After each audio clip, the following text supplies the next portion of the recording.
बच्चों 10वीं क्लास का ये सवाल है। Question number 1, prove that root 2 is an irrational number. सिद्ध करना है रूट 2 एक अपरिमेय संख्या है। बहुत सारे चांस हैं इस क्वेश्चन के आने के 3 नंबर में।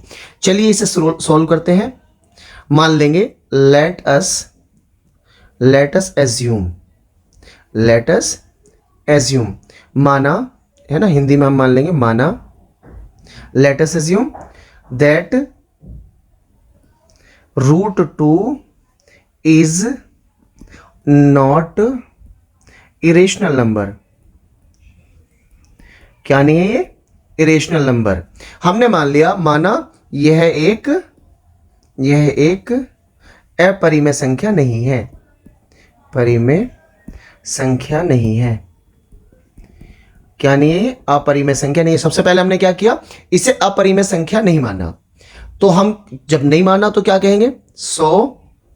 इसलिए रूट 2 इज रेशनल नंबर। कैसा नंबर हुआ है फिर? क्योंकि जब इरेशनल नहीं है तो क्या होगा? ये रेशनल। और जब ये रेशनल है तो हम लिख सकते हैं, रेशनल का मतलब है परिमेय संख्या, तब ये क्या है? परिमेय संख्या है।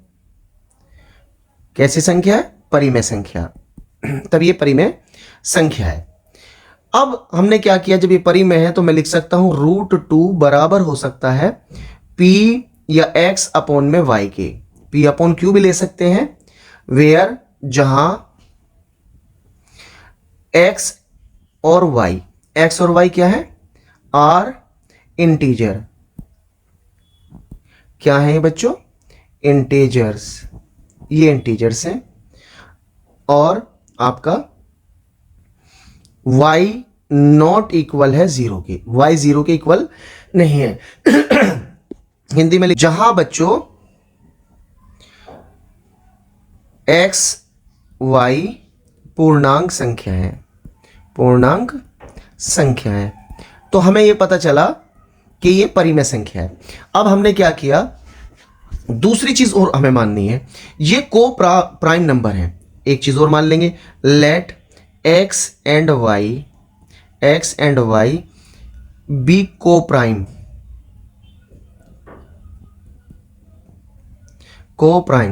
तो यानी कि ये जो नंबर है वो को-प्राइम्स नंबर है। को-प्राइम्स नंबर वे नंबर होते हैं जिसमें उनका कॉमन फैक्टर सिर्फ 1 होता है। क्या होता है? कॉमन सहअभाज्य संख्या। हिंदी में लिख देंगे सहअभाज्य संख्या है, अभाज्य संख्या। कैसी संख्या है वो? सहअभाज्य संख्या है। दोनों साइडों का वर्क करने पर, taking squares on both side. दोनों पक्षों का वर्ग करने पर, हिंदी में दोनों पक्षों का वर्ग करने पर, यानी दोनों साइड का वर्ग कर देंगे तो वो हमारे पास क्या है? रूट 2 का भी स्क्वायर कर देंगे और x अपॉन में y इसका भी स्क्वायर कर देंगे। जब हम इसका स्क्वायर करेंगे तो क्या आएगा हमारा? x रूट 2 का स्क्वायर बच्चों, जब हम रूट 2 की रूट 2 में मल्टीप्लाई करते हैं तो हो जाता है बच्चों रूट 4, और रूट 4 का जो रूट ओपन होता है तो वो 2 आता है। तो ये जगह 2 बराबर x स्क्वायर अपॉन में y स्क्वायर। अगर मैं इसे इधर भेज दूं तो ये जगह हमारा 2y स्क्वायर बराबर x स्क्वायर। क्योंकि मैंने इसे इधर भेजा तो डिवाइड में तो मल्टीप्लाई में जाएगा। अब हमारे पास ये आ गया तो हम लिख सकते हैं, क्या लिख सकते हैं? 2 डिवाइड्स x, 2 डिवाइड्स किसको डिवाइड्स करेगा? x स्क्वायर को। और जब ये x स्क्वायर को डिवाइड करेगा तो बच्चों ये x को भी डिवाइड करेगा। डिवाइड्स मतलब भाग, डिवाइड x को भी करेगा। यानी कि 2 अगर x स्क्वायर को डिवाइड कर रहा है तो 2x को भी डिवाइड करेगा। ठीक है। अब हम क्या करते हैं, एक इंटीजर्स और ले लेते हैं और इसे मान लेते हैं इक्वेशन नंबर 1। इस वाली को इक्वेशन नंबर 1 मान लेते हैं। तो x का फैक्टर तो बच्चों 2 हो ही चुका है। अब हम मानते हैं फॉर सम इंटीजर, इस इंटीजर को मान लेते हैं z। कोई पूर्णांक ले लेते हैं जिसे हम क्या मान लेते हैं, z। जब z मान लेते हैं तो उसके लिए हम क्या करते हैं, x बराबर रख लेते हैं, x बराबर मान लेते हैं 2z के। कितने के, 2z के मान लेते हैं। तो इसे इक्वेशन नंबर 2। अब इक्वेशन फ्रॉम इक्वेशन 1 एंड 2, समीकरण 1 और 2 से, समीकरण 1 और 2 से ये हो गया आपका 2y स्क्वायर बराबर 4z स्क्वायर के, क्योंकि हम जो है समीकरण 1 और 2 से, समीकरण 1 व 2 से। अब इसमें देखेंगे, अब इसे 2 से काट देंगे, 2 दूनी 4, तो y स्क्वायर बराबर 2z स्क्वायर, 2z स्क्वायर। तो हम लिख सकते हैं बच्चों 2 डिवाइड्स y स्क्वायर, और जब ये y स्क्वायर को डिवाइड करेगी तो ये डिवाइड करेगी किसको, यानी कि डिवाइड करेगी y को भी डिवाइड करेगी। तो हम कह सकते हैं कि x और y, x and y have at least कम से कम 2 एज अ कॉमन फैक्टर। क्या है इसका, कॉमन फैक्टर है। किसका कॉमन फैक्टर है, 2 का, कम से कम 2 का फैक्टर है।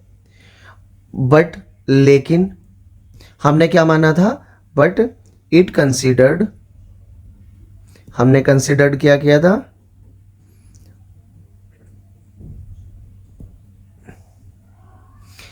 The fact that x and y are co-prime number, co-prime number, co-prime number माना था, लेकिन ये तो co-prime number नहीं हुआ, तो ये क्या हुआ, so √2 is an irrational number,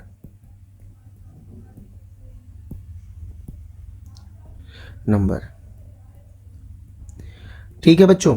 हमने एटलीस्ट है ना, एटलीस्ट का मतलब है कम से कम, कम से कम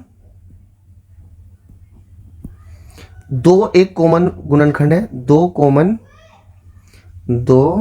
कॉमन गुणनखंड है।